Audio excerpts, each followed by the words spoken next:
신앙 고백 드리심으로 하나님 앞에 예배를 시작하겠습니다. 전능하사 천지를 만드신 하나님 아버지를 내가 믿사오며 그 의와 우리 주 예수 그리스도를 믿사오니 이는 성령으로 잉태하사 동정녀 마리아에게 나시고 본디오 빌라도에게 고난을 받으사 십자가에 못 박혀 죽으시고 장사한 지 사흘 만에 죽은 자 가운데서 다시 살아나시며 하늘에 오르사 전능하신 하나님 우편에 앉아 계시다가 저기로서 산자와 죽은 자를 심판하러 오시리라. 성령을 믿사오며 거룩한 공예와 성도 것을 교통하는 것과 죄를 사하여 주시는 것과 몸이 다시 사는 것과 영원히 사는 것을 믿사옵나이다. 아멘. 때를 따라서 주시는 우리의 모습 다시 명의 힘을 얻고 주가 연약한 말씀을 기억하고 너 십자가 지어라. 참 기쁜 마음으로 십자가 지고 가라. 내가 기쁘게 십자가 지고 가며 슬픈 마음이 위로하네. 내가 마음을 성실히 매말 때에 주님 앞에서 상 받으리. 주가 베푸신 은혜를 감사하며 너 십자가 지고 가라. 참 기쁜 마음으로 십자가 내가 기쁘게 십자가 지고 가며 슬픈 마음이 위로하네. 우리를 말씀으로 깨우쳐 주시고 양심의 거울로 자기를 돌아보게 하시고 환경을 통해서 말씀하시는 주의 음성을 캐치하게 하시고 크고 작은 징계를 예방하며 하나님께 순종한 지혜로운 삶을 살아가는 성령의 지혜를 우리에게 주시니 감사합니다.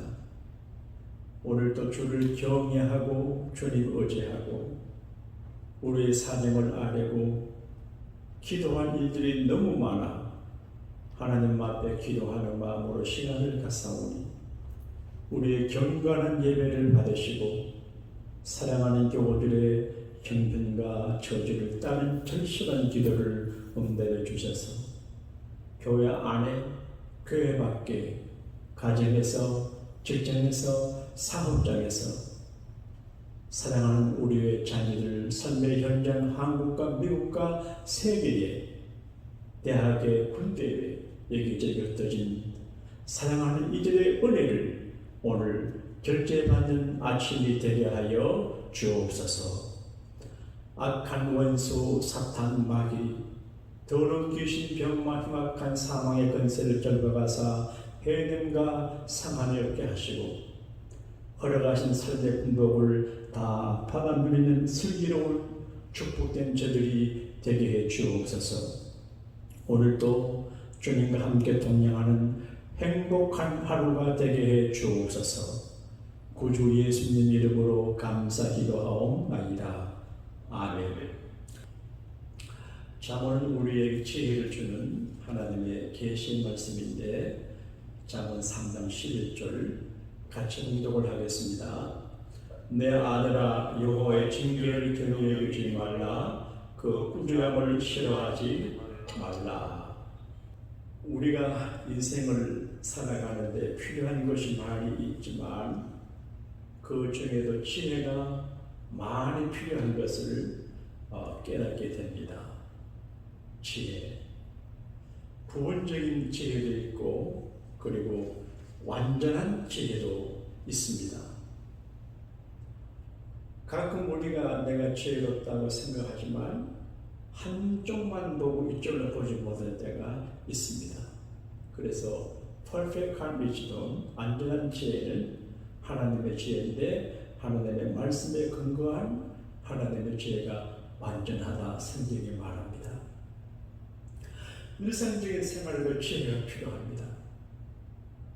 연탄길이라고 하는 책을 쓴 이 전한 씨의 글에 보게 되면 어느 교회에서 일어났던 아름다운 미담이 적혀 있습니다. 결혼식을 진행하는데 신부의 아버지가 신부의 손을 잡고 오다가 신부가 핸디캡이었는가 봐요. 그래서 드레스죠? 잘못 밟고 이래서 드레스도 충격이 되고 넘어지고 친정 아버지도 약했는지 넘어졌어요. 많은 사람들이 주시하고 있는데 돌발적인 상황이 됐습니다. 어떻게 하면 되지? 어떻게 난공을 수습하지? 그런데 신랑이 뚜벅뚜벅 걸어가가지고 쓰러져 있는 색시의 손을 잡아 일으키고 자기가 그 색시를 이끌어서 앞에 섰어요. 근데 앞에 서서 결혼식을 준비하고 또 진대를 당할 때 신부의 한쪽 팔이 짧아요. 그래서 불안해해요. 근데 그 신랑이 드레스 밑으로 자기 발을 이렇게 넣어서 색시의 발을 받쳐주는 이야기예요. 얼마나 훈훈해요. 무시하지 않고 깔보지 않고 부끄러워하지 않고 자기하고 정원한 여자를 지혜롭게 지켜주는 그 모습이 많은 사람들에게 감동이 되는 것을 볼 수가 있어요. 근데 우리가 지혜가 필요할 때 오늘 성경 말씀 가운데는 꾸준함, 징계에 대한 지혜를 기억해야 돼요. 오늘 성경 말씀 가운데서 하나님의 꾸준함을 가볍게 여기지 마라. 하나님의 징계를 싫어하지 마라. 이 꾸준함이라고 하는 말은 우리에게 분노를 일으키게 하거든요. 분개한 마음을 일으켜요. 그러니까 바른말, 충고, 꾸준함 이거는 굉장히 조심해야 돼요. 제가 이제 우리 말에 한 어르신은 아이들이 지나가다가 인사를 안 하고 가면 꼭 걔를 불러가지고 왜 인사 안 하냐 인사를 시켜요. 요즘 그렇게 하면 할아버지라도 뺨을 맞아요. 근데 바른 말을 발행할 수 없는 시대가 이 시대가 됐어요. 대통령도 그러하고 각계 지도자들은 악플에 겁내가지고 말 안에 방치해요. 꾸준함이 없어요. 책망이 없어요. 근데 성경에 보게 되면 꾸준함과 책망과 징계를 굉장히 강조해요.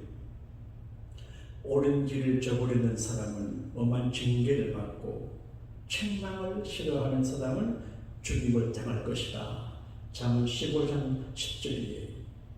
잠언 13장 18절에 훈계를 저버리면 가난과 수치가 닥치지만 꾸준함을 받아들이면 존경을 받는다. 그렇게 말해요. 잠언 13장 1절에 지혜로운 아들, 딸들은 아버지의 가르침을 듣지만 거만한 사람은 꾸준함을 듣지 않는다. 사실은 내게 책망하고 멘트하고 꾸준함하고 충고하는 것은 그 사람이 날 위해서 하는 것인데 그런데 하는 사람의 태도가 지혜롭지 못하면 감정이 상하고 자존심이 상하고 인격의 무시당함을 경험하기 때문에 꾸준함이 효과가 없습니다. 그러니까 꾸준함을 할 적에 지혜롭게 하고 꾸준함을 들을 적에도 지혜롭게 들어야 되는 것 같아요. 마음 상하지 않게 또 그 사람이 이 꾸준함을 들을 만한 상황이 있나 안 됐나를 봐야 되는 것 같아요. 그리고 사랑의 종교로 사랑의 방법으로 상담에 공감하도록 꾸준함을 내야 효과가 있지. 분노하고 앵거를 가지고 꾸준함하고 짜증스럽게 지적하면 효과가 없는 것입니다. 월터 반 게린이라고 하는 미국의著名한 작가의 이야기입니다. 자기 아들이 만화책을 좋아하는데 서점에 가서 만화책을 자꾸 훔쳐오더래요. 아버지가 같이 가서 사과하고 돌려주는데 한 번은 도서관에서 만화책을 갖고 아들을 데리고 가서 도서관 직원에게 말하고 용서를 구하고 왔습니다. 그때 그 아버지가 매출하고 하는 아들에게 여러 번 너를 우절함하고 이렇게 해주면 안 되니까 오늘은 맞아야 되겠다. 그래서 자기 어린 아이들이니까 무리가 지나가 손으로 아이를 때렸대. 세게 때렸겠죠. 그리고 너는 여기 있어라. 아빠 밖에 잠깐 갔다 올게. 근데 걔가 아빠 서재 안에서 이제 맞고 씩씩거리고 있는데 아버지가 밖에 나갔어요. 그리고부터 이 얘가 도력을 끌었어요. 어머니가 물었습니다. 얘야, 어떻게 너가 갑자기 변해지냐? 엄마, 아빠가 나를 때리시고 난 다음에 아빠 서재 밖에 나가는데 아빠가 우는 소리를 들어요. 잘못한 아들을 때리고 꾸준함하고 밖에서 우는 아버지 우는 소리를 듣고 내가 이러면 안 되겠다. 그래서 고쳤대. 지금 이 시대는 큰 문제예요. 꾸준한 책망, 바른 소리, 교육을 사람들이 듣기를 어려워해요. 그래서 아이를 키워 그렇게 해요. 그러니까 가정은 무너지고 교회가 무질서하게 되고 세상이 뒤죽박죽이 돼요. 성경은 꾸준함을 싫어하지 말고 징계를 가볍게 여기지 말라고 해요. 그러니까 꾸준함을 할 때도 지혜롭게 잘해. 들을 때도 지혜롭게 잘 들어서 내가 소화하고 적용을 해야 되는 것 같아요. 제가 오늘 큰 마음의 생각을 했습니다. 물론 하나님이 도와줘야 되겠지만 이민교회를 오래 목회하다가 보니까 번아웃, 의지, 용기, 투지가 약한 적이 있어요. 그렇죠. 형님 목사님 오셔서 5,000명 교회 이야기하게 되면 아이고 미국 사람도 모르고 불편했어요. 근데 서광석 목사님이 어느 분에게 제 이야기하면서 이번 행사에 지영동 목사가 준비위원장 한다 그러니까 지영 목사님 교회가 작잖아요. 그렇게 말하더래요. 그분이 교회가 크지 않아도 그런 일 잘한다 그랬대요. 그래서 기분이 나빠요. 내 교회가 적다고 자기들 수많은 모이니까. 그리고 어떤 분이 이제 성모스 단장하시고 난 다음에 목사님 크게 한 목회하고 내모실 거래요.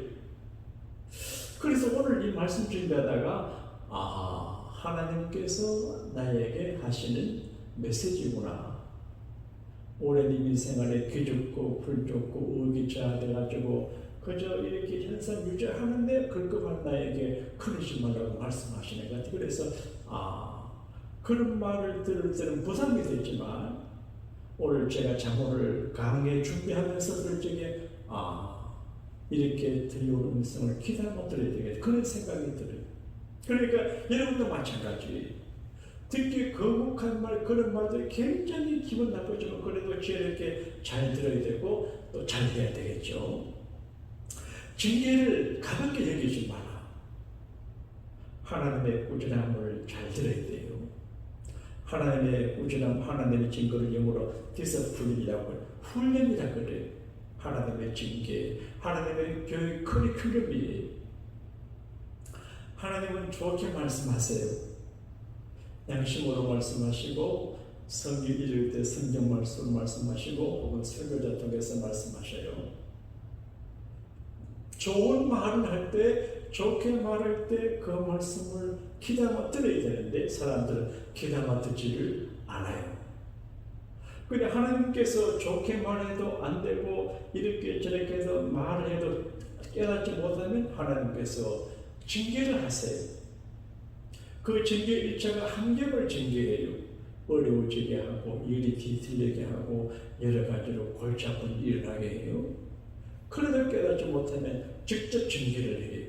그래서 자녀들에게 손을 대기도 하고 재물에 손 대기도 하고 자기 건강에 손을 대기도 하고 그럴 수 있어요. 물론 우리가 모든 명이 하나님 징계는 아니지만 그럴 수가 있습니다. 그러므로 하나님께서 내게 바라시는 그 말씀이 계시는데 그 말씀을 우리가 지키지 않고 거부하고 고집을 부릴 때 하나님이 압력을 가하거든요. 다윗은 그렇게 말했습니다. 하나님께서 내 목을 조으신다. 항복할 때까지. 이건 전투적인 용어예요. 하나님께서 우리가 완전히 항복하고 하나님 앞에 두 손 들고 아멘, 아멘 하기를 바라시는 거예요.